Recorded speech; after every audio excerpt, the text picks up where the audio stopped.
dear beloved, Boss Mike, Cervera.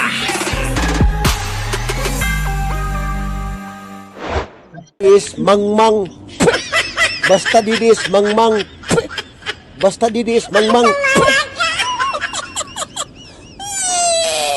Mangmang, didi is mangmang. Didi is mangmang. Ano? Ano, Takero, ha? Oo. Hindi pa naman ako nakakapag-live ngayong araw. Ay, ngayong gabi. Umabol lang ako, galing ako ng ano. isa pa. Para kay Takero to. Basta didi is mangmang. Basta didi is mangmang. Basta didi is mangmang. Mangmang, didi is mangmang.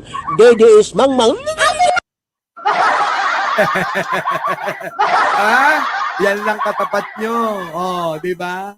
Si Kuya Romel lang katapat nyo, wala nang iba. Oh, comment pa mga DDS. Kasi salamat kayo, wala ako sa mood ngayon. Sa totoo lang, wala ako sa mood ngayon. Pag nasa mood ako, yari kayo sa akin. Di ba mga kababayan? Eto mga kababayan. Eto mga kababayan. Sana mahulaan nyo kung sino to, ha? Mga kababayan. Sana mahulaan nyo itong susunod na video na ipapakita ko, ha? Ano yan? Boss Mike, pasok! Financier ng Maisug Rallies tumiba sa Pogo. Isang dating Ayan na mga kababayan. Oo. Financier daw. Oo, ng mga DDS. Nako, tumiba daw sa Pogo. Ha? Pakinggan nyo to mga kababayan, ha? Sana mahulaan nyo kung sino, ha? Oo.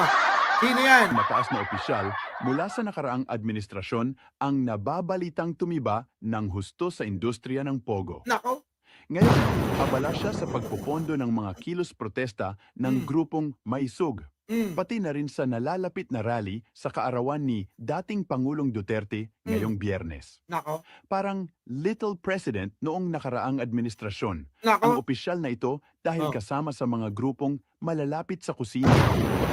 Ngayon, nagsusunog siya ng kilay upang pabagsakin ang kasalukuyang Administrasyong Marcos. Nako. Umaasa kasi ang dating opisya na muling mararanasan ang happy days are here again. Nako.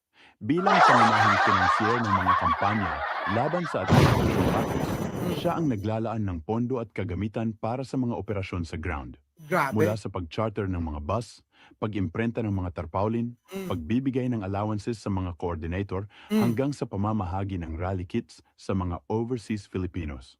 Sa laki ng kanyang naging pakinabang mula sa Pogo, tila obligado siyang maglabas ng malaking halaga upang maisakatuparan ang layuning mapabagsak ang kasalukuyang administrasyon.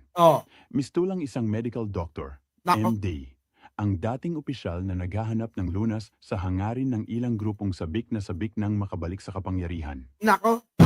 Sino kaya yan mga kababayan? May abbreviation na nga eh. MD daw, MD. Sino yung MD? Sino yung MD na yan? Ito mga kababayan, nandyan na nga yung clue eh. Tingnan nyo ha. Nandyan na yung clue mga kababayan. Pasok. Upang maisakatuparan ang layuning mapabagsak ang kasalukuyang administrasyon. Mistulang isang medical doctor, Mistulang isang medical doctor. Sino to? Nako mga kababayan, alam na alam nyo kung sino to. Sino? Mistulang, ayan na mga kababayan. ang kasalukuyang administrasyon. Mistulang isang medical doctor, MD, MD nga eh. Sino? MD. Ha? Sino? Panang din. Sino? MD nga, MD. Meron na. Hindi ako. Uy, hindi ako. MD. Mike Derber.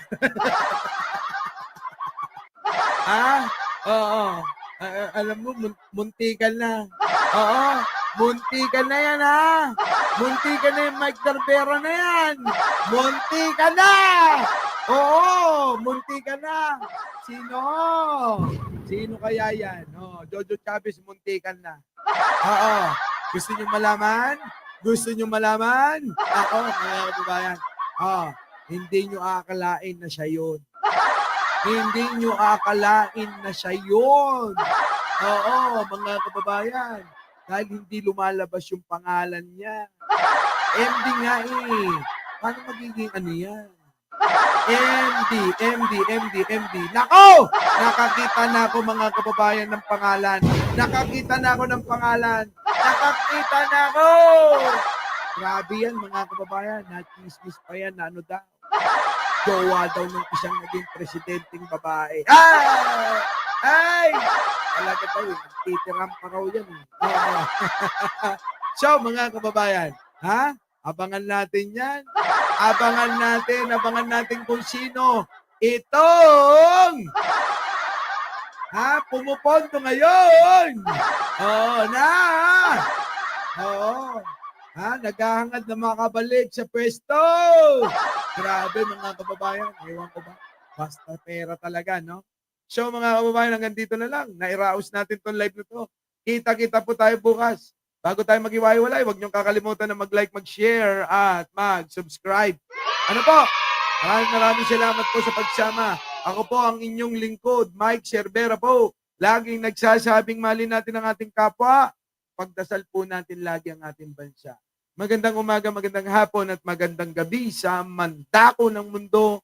Naroon kayo siyempre. Magandang buhay na rin para sa ating lahat. Maraming salamat po. Our beloved Boss Mike Cervera.